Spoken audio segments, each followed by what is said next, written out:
Yeah. What is going on? YouTubers and wrestling fans alike. My name is Chris James. Almost got hit by a car, but I didn't.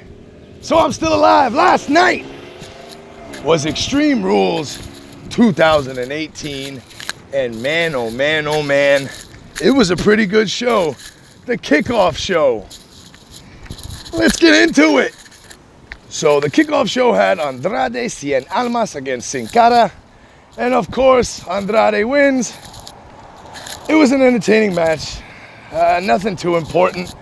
Then the other match during the kickoff show was Sanity against the New Day in a tables match. Sanity wins. No Nikki Cross yet. So Eric Young, Alexander Wolf, and Killian Dane make up Sanity. It was an entertaining match. New Day takes the fall. I think their cup has runneth over.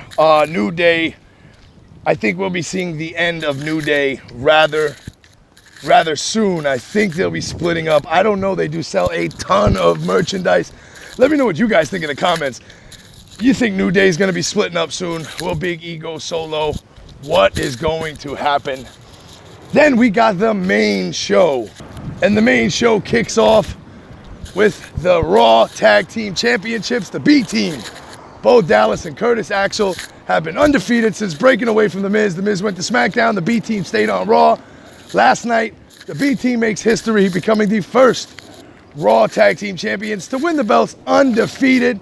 They beat the leader of worlds, Bray Wyatt, and Matt Hardy. The funny thing is, Bo Dallas and Bray Wyatt get in the ring together. The crowd went absolutely apeshit. As you know, Bo Dallas and Bray Wyatt are brothers. Mike Rotundo, IRS, is their father. Barry Windham's their uncle. Blackjack Mulligan is their grandfather. A lot of history, wrestling-wise. It's in their blood, generation by generation. Last night, the B Team became the Raw Tag Team Champions. And I got to give that match, out of 5 stars, 3 stars. It was a pretty good match. Pretty basic. In the end, Bo Dallas pins Matt Hardy clean. And the celebration for the B Team, all night long they were celebrating. I thought it was pretty damn cool. Then we had Finn Balor against Baron Corbin. And I tell you what, it was an okay match. Balor wins with the roll-up.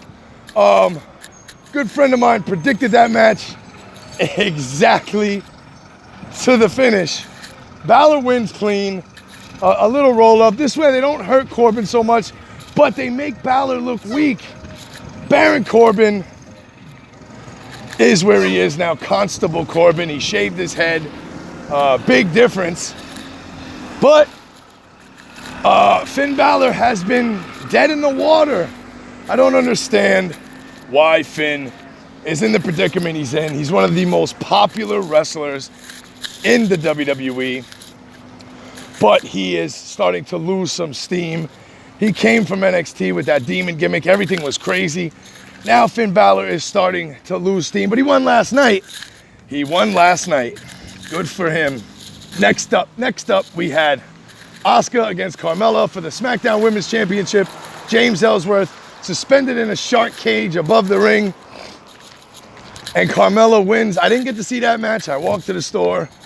All I know is Carmella beat Asuka. I was pretty upset about that. I really thought that Asuka was going to win last night. I thought she had that match. I thought they'd pull the trigger. I don't know why they still have the belt on Carmella. Mella is money, apparently. And the WWE believes as much. Then we had a backstage segment where the Bludgeon Brothers attacked Team Hell No. They laid waste to Daniel Bryan. They hit Kane with the mallet, the big hammer. So we knew Kane wasn't going to come out for the match with Daniel Bryan right away. We were worried. Everybody was worried about Daniel Bryan. Could he beat the Bludgeon Brothers by himself? I don't know. But first, the United States Championship match between the Enigma, Jeff Hardy, and Shinsuke Nakamura. This was a shocking match. Nakamura and Jeff Hardy. We know Jeff Hardy's been wrestling with some injuries. I didn't know how bad those injuries were. Last night, before the bell, the ref turns his back to give the ring crew guy or the valet the United States Championship. Shinsuke hits Jeff Hardy with a low blow and then hits him with the Kinshasa right as the bell rings. I think it was about 6 seconds. Definitely a record for a U.S. title match.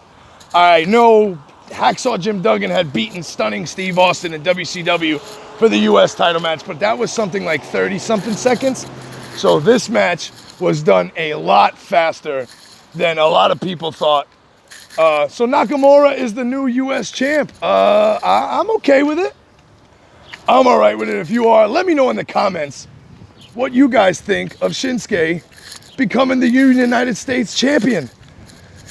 Over in Canada, over in New Japan, we got Chris Jericho, who's the Intercontinental Champion, Juice Robinson, who's their United States Champion, and now over in America, we got Shinsuke Nakamura as the United States Champion. So in Japan, an American holds the United States Championship, and in America, a Japanese wrestler holds the United States Championship. Good on Shinsuke. I hope Jeff Hardy can get these injuries taken care of so he can be back in the ring ASAP. Then we had Daniel Bryan minus Kane because of the attack from earlier, if you remember, against the Bludgeon Brothers, and it was a barn burner of a match. I really thought Daniel Bryan was going to take it all by himself. Kane came out. It almost hurt Daniel Bryan that Kane came out into the ring. The Bludgeon Brothers keep the SmackDown Tag Team titles. I think that's the smartest thing to do. I really hope they're not going for a Team Hell No breakup. They don't know what to do with Daniel Bryan. I'm going to be doing a video this week with my opinion on where I think Daniel Bryan should go. Should he re-sign with the WWE in August? Is the Miz match going to happen at WrestleMania? Is Daniel Bryan going to go into a feud with Kane? We can only hope not. So Bobby Lashley defeats Roman Reigns. Clean, 1, 2, 3 in the middle of the ring with the spear. I thought it was great. I don't think anybody in Pittsburgh in that arena last night thought that Roman Reigns was going to lose to Bobby Lashley, but they pulled the trigger. Hopefully we get that Bobby Lashley-Brock Lesnar match at SummerSlam before Lesnar goes over to the UFC to take on Daniel Cormier. Next up, a steel cage. Braun Strowman and Kevin Owens went to work last night. Big ups, big ups, big props to Kevin Owens for taking a fall off the top of the cage. The ending came when Kevin Owens had handcuffed Braun Strowman to the ring. Kevin Owens starts climbing out. Strowman breaks the handcuffs. This man is scary strong, excuse me. As we all know, Braun Strowman can do superhuman things because of his superhuman strength.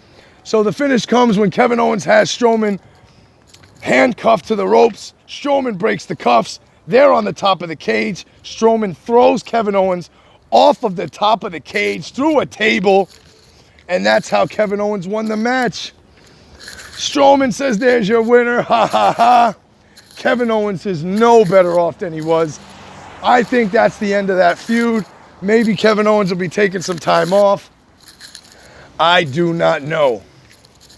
Next up, AJ Styles against Rusev for the WWE Heavyweight Championship.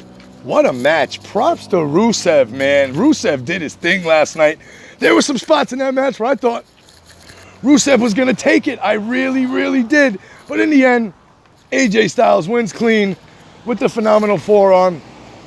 He tried the calf crusher. He worked Rusev's leg over to the point where Rusev couldn't properly execute his move, the camel clutch.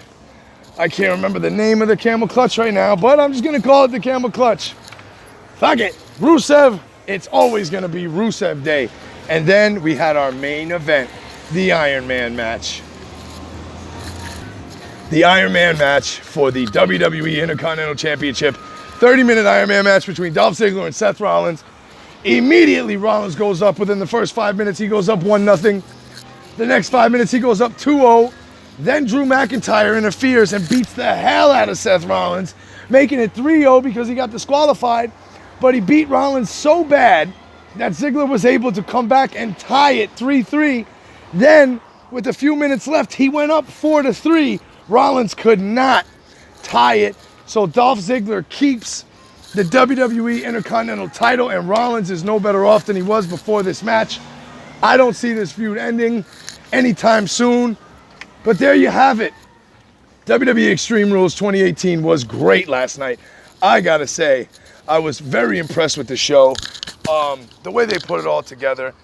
Storylines were progressed, and we're going into SummerSlam full steam ahead. Tonight's Monday Night Raw.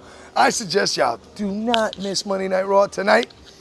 But let me know in the comments what you guys thought about Extreme Rules, the winners, the losers, the after show, the B team winning the tag team titles, Asuka failing to beat Carmella, Rollins failing to beat Ziggler and regain that Intercontinental title, Shinsuke winning the US title, AJ keeping the belt, Lashley beating Reigns, Strowman tossing Kevin Owens off of the top of the steel cage.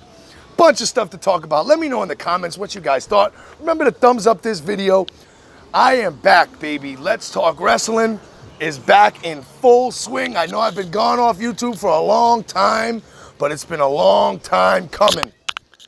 Please remember to hit that like button, subscribe to Let's Talk Wrestling, then click the little bell down over here somewhere to subscribe to get all the videos as soon as they go live.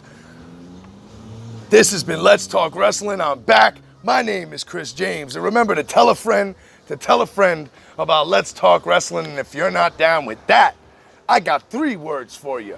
Let's talk wrestling.